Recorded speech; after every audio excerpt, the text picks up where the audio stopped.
Hi guys, di ba namin siya nako earlier nga ga-work ko diri sa Shakeside Festival every winter, so mauna ni akong work. Usahay maghimo ko og egg tart, nga naora na siya pag-prepare guys. Nana na siya naka-prepare na iyang murag kanang kuan, kanang mura siya kanang cupcake, tapos buhusan lang nako og custard. So ingana na siya guys. Sa una tapulan kay kumuluto guys, wa gyud na ako na-imagine nga karon mao na akong trabahoon og mao na day na siya guys.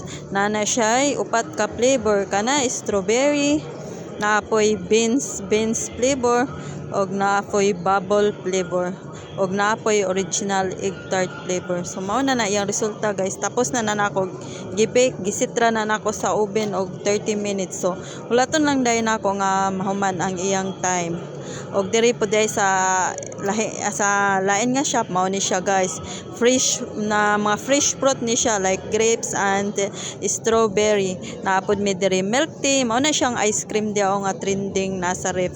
Kani siya strawberry, gituhog na siya nya grapes pod, i-coated na namo siya sa sugar syrup. Nya lantaw na nimo siya, mura na siya crystal pero imo na siyang kaunon mura crunchy. Og gani pug lain nga shop mga accessories ni na mga kitchen, mga palawit sa bag og uban pa.